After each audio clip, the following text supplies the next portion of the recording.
Hey, it's the Brian and Kindra show. Nathan and I have got something to tell you. Okay, tell me. Tell him. What are we telling him? You know how we do everything. You would be amazed what me and Nathan can do. I am amazed. And Nathan and I need vacations. You need vacations because you covered. We need vacations because you took a vacation. Man. I won't take another and one you till came next back until next month. And you have come back on one. Yes. You've been running around the office. 'Cause when you sit for 6 days straight, I've got a little pent up energy. We can tell you remind me of my daughter's dog. Yes. With the thanks. running. Nathan, have you thrown a ball for Brian yet? Well, that's going to get one. Yes. Okay, so we were talking about, I kind of actually interrupted Nathan, not to be mean, but because I was like, we got to get going because we got work to do. Yes. Okay, so let's talk about that real fast. Yikes. Yikes. People keep asking me what the market is doing. And they're like, hey, is anything selling? And I'm like, oh, yes. In fact, things are definitely selling. Did you get a chance to kind of look at anything when you were? I did. Port Aransas, Texas, and Corpus Christi, and all those places down there. Interesting pricing down there. I thought, this stuff's would be so crazy high. Nobody will be able to afford any of this stuff. Well, we stayed in a cabin that was $400,000, 3-bed, 2-bath, oversized 2-car garage with a 12-foot door so you can park your boat inside. Oh, Hooked onto your pickup. You can just back the whole thing in there and shut the garage door. that sounds fun. It's 55 foot long or something. Yeah. I was cool. I thought this is a great genius idea. Right. And then all the living's upstairs. And there's a whole bunch of houses in a circle, and there's a pool in the middle, and it's Oh, that sounds like where me and my friends should live. 1 block from all of the stuff, all the restaurants. You can Perfect walk everywhere. location. It was good. It was weird because we got there on supposed to be there Monday night or Tuesday. We got there Wednesday. Good thing we didn't have an agenda. Right. So Wednesday was great. We goofed around. We went to the grocery store. We're like, hey, let's grab some fruit and stuff. And we're walking by the deli, and I met the delis, and they're like, hey, do you want all this chicken? And she goes, she has this huge bag of chicken. She goes, it's $2. And I was like, $2 a pound? She goes, Sure. no, it's $2. I was like, looks like we're eating chicken tonight. So super friendly people. Awesome. It was fun meeting some people down there. But the pricing of the houses, this 3-bed, 2-bath, oversized 2-car garage house, $400,000, rent for $2,000 a week, $2,500 a week. Really? I think it kind of pays out. 400 that in Woodward, that house in Woodward probably brings $250, $275. But we don't really have enough houses to pull our boats in. No, there's not a house like this in Woodward, I guarantee you. Okay, so Woodward, and I didn't get a chance to check today. I wish I would have, but I was rushing because we've put, I think I put 4 or 5 houses on the market since you left a week ago or more, but at least 4. I'm having a hard time because Nathan and I really were running different directions. Of course, we do different things, but it really was a crazy week, showing houses, putting houses on the market. But one day I was looking and there was 64 houses on the market. And I'm like, oh, good. We're getting some inventory. Yes. Because we've been so low. We've been stuck in the 50 houses on the market in Woodward, just city of Woodward. That's all I'm putting in as my criteria. How many houses in Woodward? There were 54, 52. And then last week, 64. And 2 days later, I was like, okay, I'm curious. Because Julia had in our office, she said, it looks like we're getting a lot of new listings. And I'm like, yeah, what has it done to us? Well, we were back down to 62. So it's interesting because things are moving. And I know that, we really have kind of a doomsday atmosphere around us, but it's not like that. No, we're things steady. are moving. I think we're steady. I don't think there's any massive decline. No. There's no massive frenzy of buying. Right. We're just steady. Yes. I've watched the prices are pretty steady. In fact, I think they might be ticking up some, which shocks me with the interest rate. Interest rates dipped last week while I was gone. Maybe that's why. I went on vacation, they dipped. I don't know. But they, so watching all of that, I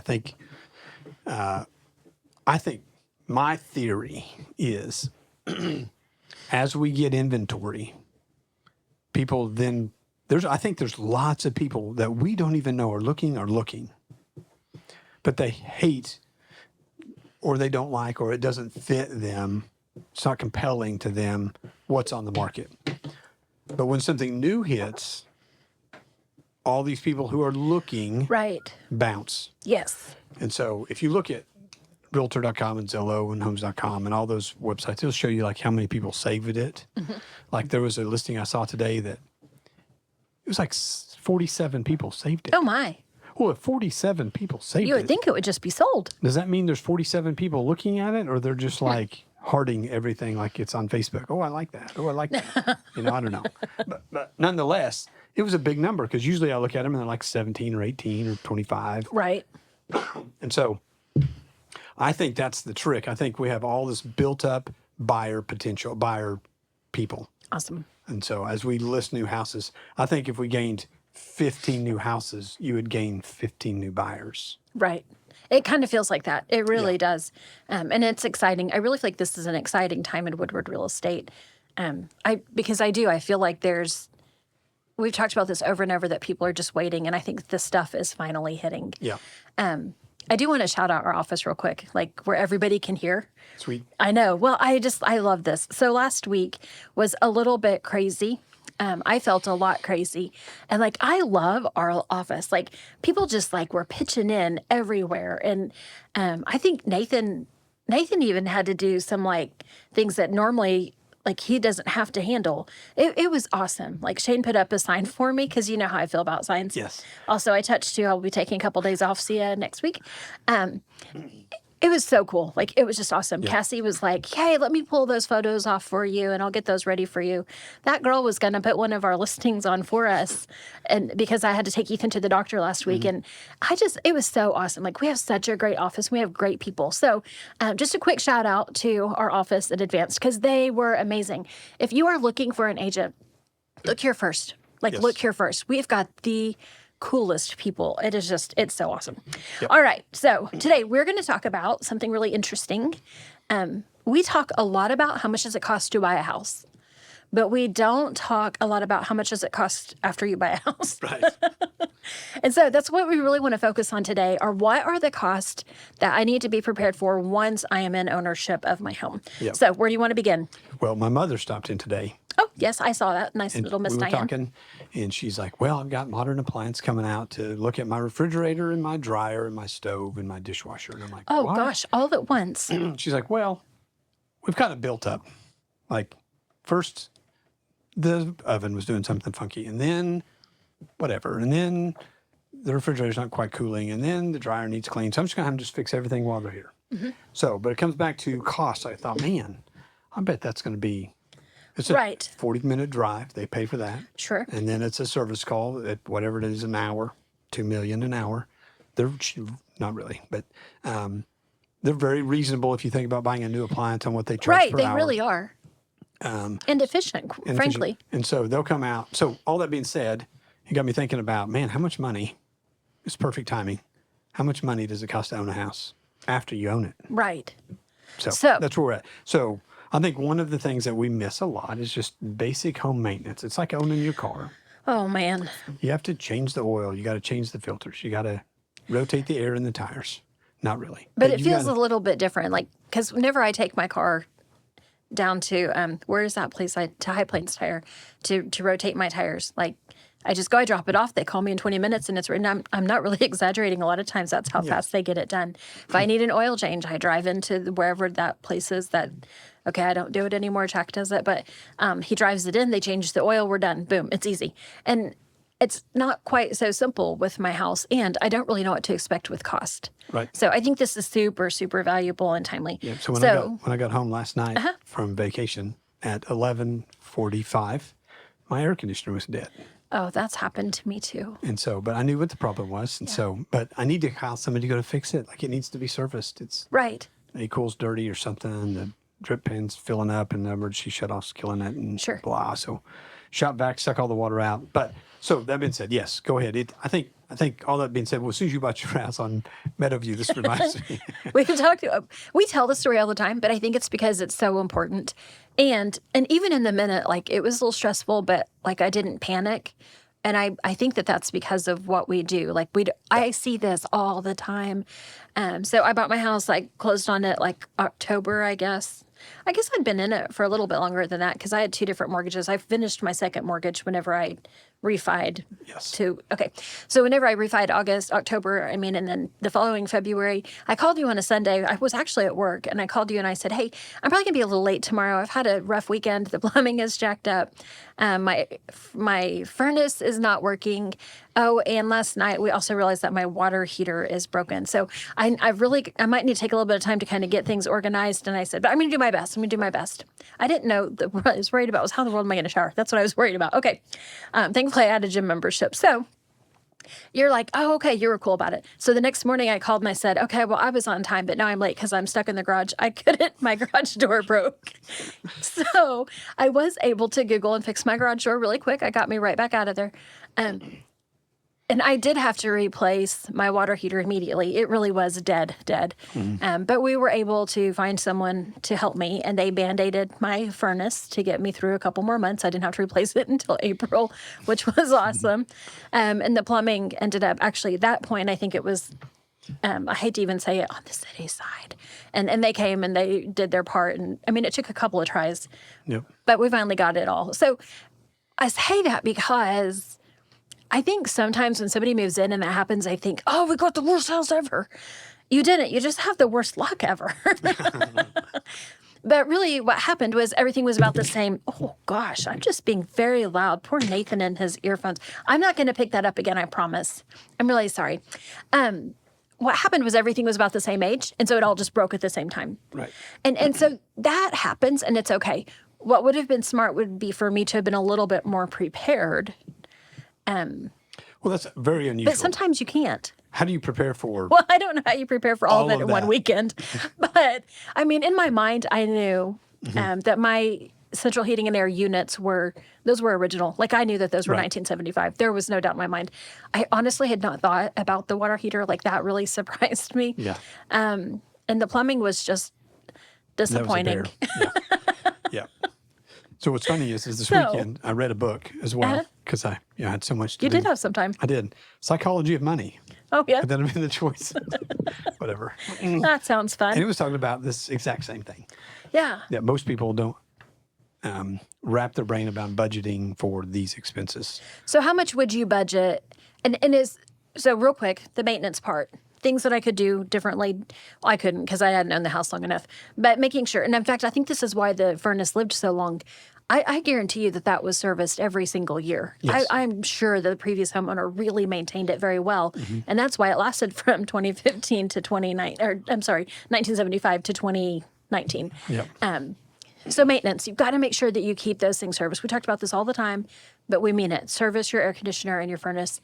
Call the people and they'll come do it, or learn how to do it on your own. A lot of that you can do on your own. Yes. Okay. So second to that, how much should I be saving? Because at some point I'm going to have a big repair or replacement. Right. So I think it's, so this book I was reading, it said they put 5% back, which is a lot. That doesn't even make sense. Like, that's a lot of money. Must be a big house. Or an expensive, like a swimming pool. Right. I think it had a lot more to it. So on the average house in Woodward's $175,000. I think if you had 1% a year, $1,750. Sure. So I would save that back for the big things. And then I think if you had, I think if you had done that for 2 or 3 years in a row and you had $5,000 or $6,000 saved up, I think you don't have to continue doing that. But Sure. I would want to make sure you had close to that. Well, I think actually I would go further with it because once it's time to replace that roof, you don't really, we kind of can estimate a little bit, maybe what our insurance might pay. But sometimes the policies change and we don't even recognize it. We've talked about that before. Right now, my tiny house, that roof is full coverage, but in a few years that might fall off because age happens. Yes. And so, I kind of think I even want to pay more attention to a little bit more savings to be ready for not just the heating unit, but also what if I have the heating unit and the roof in the same year? Right, exactly. So I don't think it hurts to be a little over prepared, but I also here again, I know we're saying this is I mean, this is like what we really pie in the sky or whatever they say, Right. because sometimes it happens all at the same time and you don't have a year to save. Right. When it comes back to But- your budget and your family situation, like I have a huge line of credit. So if Right. my air conditioner quit, I just go buy a new one and put it in. Right. You don't think Whether I have twice the about money it. or not. Because I can just move money through my line of credit. Now, I had to be creative. I had to sell a kid. yeah. Just kidding. Kid me in, kid. It was a car. And so when you get to that position, so I know some people that, I mean, they live very tight month-to-month budget. And if a air conditioner or heater went out, I'm not sure they could borrow the money. I'm not sure they could have friends or family loan them the money. I'm not sure Right. they would have any help. It's just going to be dead. They're going Right. to live without heat and air for a while. Sure. So those are the people like we would really like. I would love to talk to those people in this show. I want them to know like, hey, we could sit down and do your budget and prepare like, hey, let's lay out, how old is your heat and air? How is your water heater? How old is your roof? What does your Right. insurance cover? Your insurance companies, some of these have some policies that cover if your air conditioner quits, water heater quits. They got some policies. There are some home warranty programs. They're iffy. You want to Right. do your homework on those. If you live in a different area like Wichita, my daughter lives in Wichita, her home warranty is great. Yes. It's Yes. worked fantastic. We've used it a couple of times. I'm going to probably encourage her to renew it one more year when it's up. Absolutely. Due to we're seeing some issues with the heat and air system that Mm-hmm. I'm thinking, we're going to have to replace it. Let's buy for $500. I can get one more year out of it, which is $40 a Right. month. Right. So is it better to put $40 a month back or not? No. So all that being said, I want to make sure this show is not for people who have lots of resources and stuff. They're already Right.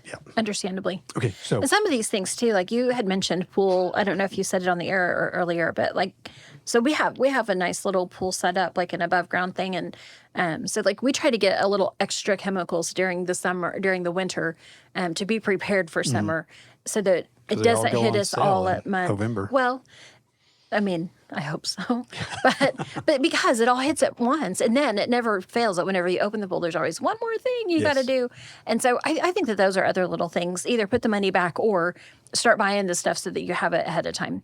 Okay, emergency fund recommendation. I think you kind of said that, but I Kinda think all it's that. different. It is different, but I still think if you have 4,000 or 5,000 in your account, 1%. If you have, so this says 3%. I was getting there. So if you have 3% on a $175,000 house, that's $5,000. If anything breaks in your house, one at a time. I'm Right. with $5,000. There's people that will step in and help you with the difference. Like Yes. lots of the heat and air companies will loan you the money. There's some Right. credit places around town. There's some banks around town that'll help you loan out the difference if it's that short. So I think 5,000 is a good solid number for that kind of things. I don't know if this fits here, but I want to say this because one of the biggest things that helped me, even with the expense of mine, was you had encouraged me. How much labor can you do on your own? Yes. Well, it was amazing how much it saved you. With me and my daddy, Bob, quite a bit. And so Dad and I removed say the words. Heater and the furnace. You used the furnace and a coil Yes. and water heater. Yeah. And we did all that. And that and Dad actually took care of my water heater. Like he replaced it for me because he knew how. And I held the flashlight. He didn't even yell at me. I did a good job. I think that that's important too. Is sometimes like the initial shock of the bid or the estimate, if you kind of start looking at it and go, what can I do first? It might be able to help save enough to get you out of that panic. Right. So, okay, moving on. Home insurance. I'm already, you need to be calling your home insurance and figure out what your deductibles are. You need to have your deductible in savings. Yes. So like on my house, really is weird. It's hard to use. Your house is probably, say it's a $200,000 house and you have a 1% deductible. That's $2,000 in savings. I mean, it's $2,000 you come. Right. Plus, if it's got depreciation on anything, if you have a depreciation as well, now you're talking even more money. So no matter what, I would want you, whatever that deductible is, you need to Right. have it in savings Yes. because it's a biggie. Agreed. All right, what's next? And insurance premiums are going to continue going up. I was reading some stuff about some stuff while I was on trip, all kinds of stuff. Hurricane coverage.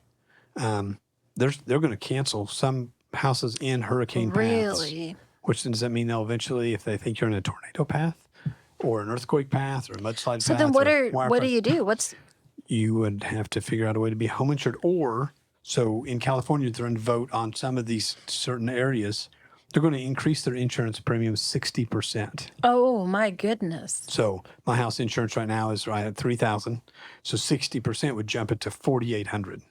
So $280 to $400 a month. Incredible. So they're trying, and right now in California, because But the that insurance companies legit will can't move keep- some people out of their house. Yes. I mean, that puts So them in a. Florida has some non-renewing insurance policies due to the hurricanes. Interesting. So we will not renew yours. You'll have to find somebody else. And some of those policies are $20,000 and $30,000 a year. So Crazy. yeah, come move to Woodward. It's cheap.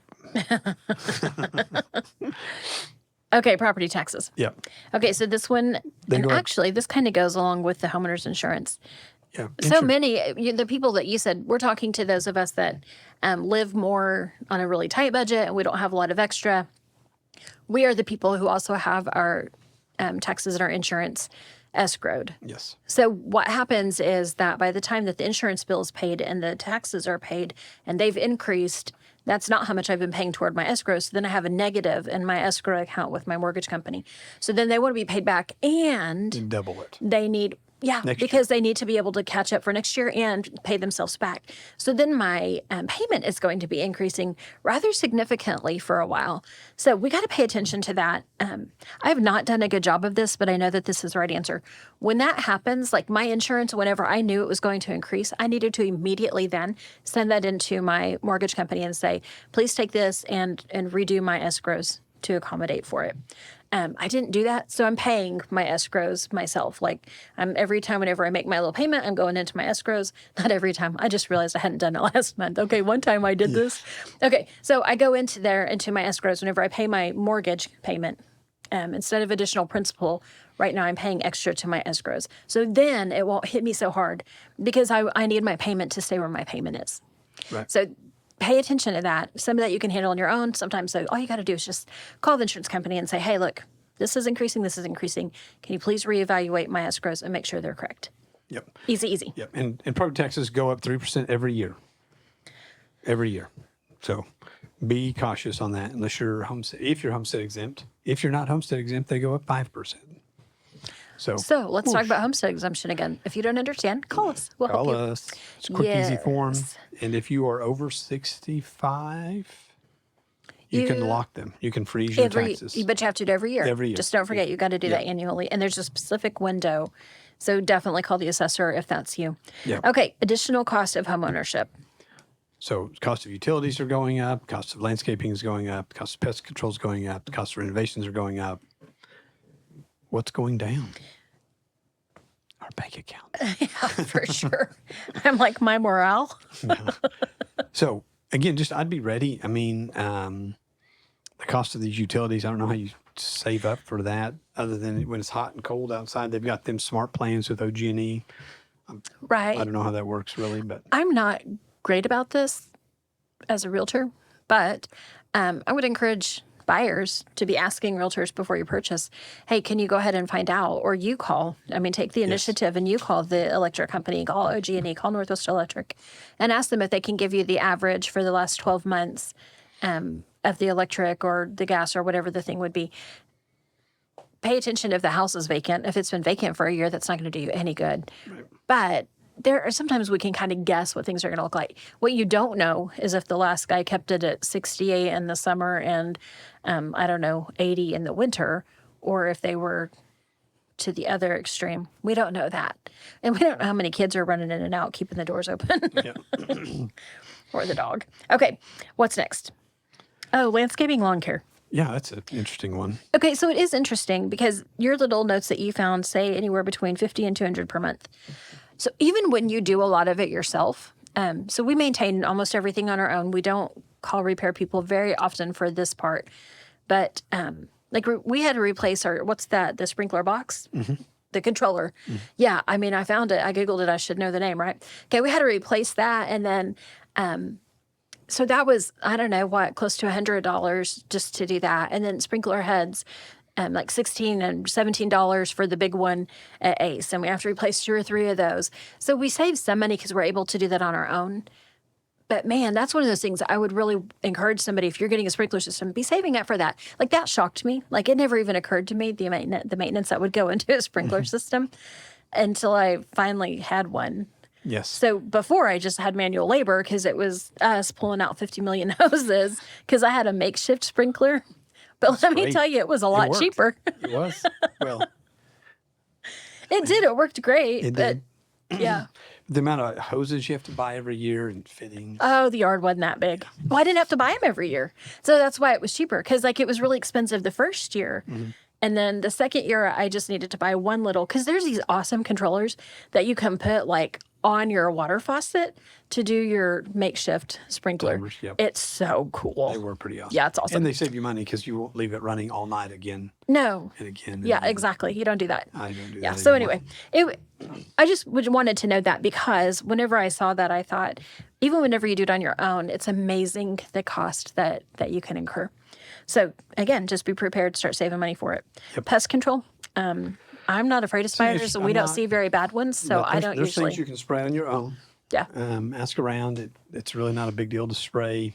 Otherwise, we spray our own yards and our own stuff, but that can get up there if you start paying for it. We used to pay Terminex for termite and pest control. Now JCP does that here locally. Yes. So Well, some things like that, I mean, I would want to pay a professional. And I have JCP spray my yard three times every year because that's worth it to me because they really have something that takes care of the 'cause if weeds you- and stickers if you better don't than I spray do. the weeds and stickers, you mow twice as much. Oh, yes, I guess you do because it grows so doggone it fast. really is cost the same amount, Right. in my opinion. Makes sense. So I've owned some rental property, and some of them that were vacant, we just went and paid to have them sprayed, and it was actually cheaper than doing the lawn maintenance Yes. than just have them sprayed. Makes sense to me. All right, real quick. You've got less than a minute to talk about budgeting. Go. Budgeting. So laying out your budget's not hard. It's kind of tedious. Or fun. Or fun. Maybe. I kind of like it sometimes. But I like it's like a puzzle to me, making it all fit. And so sometimes it's tedious. But yeah, budgeting wise, you have your musts, you have your haves and your wants. You put all your haves, your wants and your needs. Put all your needs in first, and then your wants in second. And then lay it all out and make sure it all fits in your budget. If you want help with that, I don't mind. Let's have coffee and we'll sit down. I'll run through it with you, spend a little time with you, and help you kind of work to see what you can do and afford, and see if there's some things we can cut out of your budget to make it work. Or You might even What be would able you to do? help us like budget a vacation. that's right. I'd love that. Man, it's awesome. All right. Well, thanks for coming back. And that is the show. Thank Yep. you guys for being here. It's the Brian and Kindra Show. I'm Brian Cook, 580-334-2303. Kendra Brown, 580-216-0090. And we'll see you next time.